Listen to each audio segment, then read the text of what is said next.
আমি একা নীরবে নিভৃতে যখনই বসে থাকি, কিংবা দিনের ২৪টা ঘন্টার মধ্যে প্রতি ঘন্টায় আমার মনে হয়, আহারে মানুষ, আহারে দুনিয়া,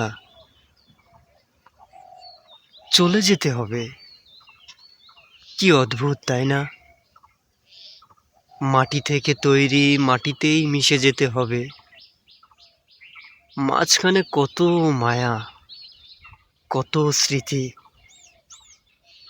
কত অহংকার, কত দাম্ভিকতা। পৃথিবী থেকে কত মানুষ চলে গেছে।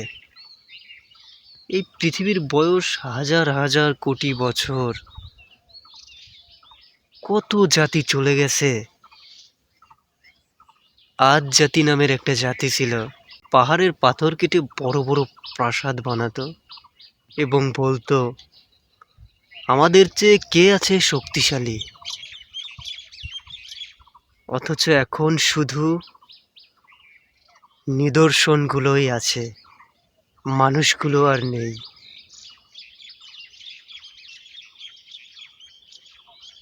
মাঝে মাঝে ভাবি,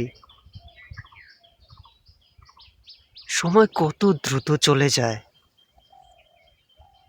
কত টেনশন আমাদের, ক্যারিয়ার করতে হবে, কত কিছু করতে হবে, অথচ আসল কাজটাই আমরা করি না। ক্যারিয়ারের টেনশনে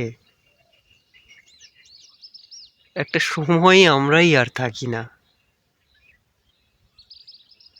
পৃথিবীতে কেউ সুখে আছে কিনা আমি জানি না, একমাত্র আল্লাহ তাআলার পক্ষে যারা আছে তারাই হয়তো সুখে থাকতে পারে, তবে তাদের পরীক্ষাটাও অনেক বেশি। পৃথিবীটা আসলে সুখের জায়গা না। এই যে প্রতিদিন মৃত্যুর খবর আসে, প্রতিদিন।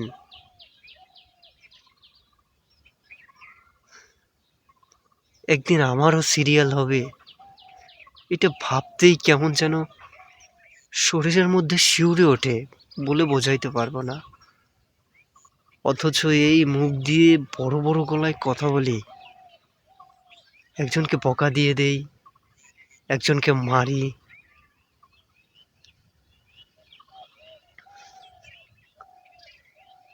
কেমন জানি আমরা মানুষগুলো, আমাদের মধ্যে কোনো ধৈর্য নেই, পজিটিভিটি নেই, শুধু নেগেটিভ। কেউ একজন আমাকে বলে দিল, উল্টো আমি তাকে বলে দিলাম। কোনো বোঝানো নেই, কোনো সমাধান নেই, কেমন যেন শুধু দাঙ্গা হাঙ্গামা। উনি শুধু ওপর থেকে বসে বসে দেখে যে একদিন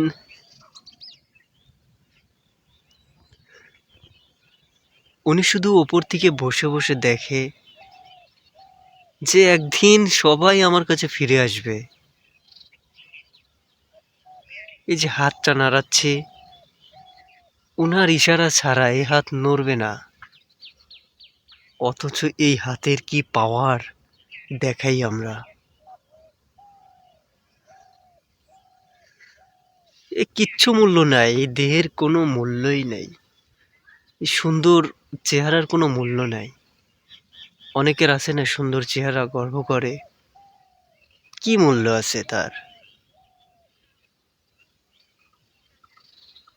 সময় থাকতে বুঝি না আমাদের জন্য প্রয়োজন মাত্র ৩.৫ হাত জমি।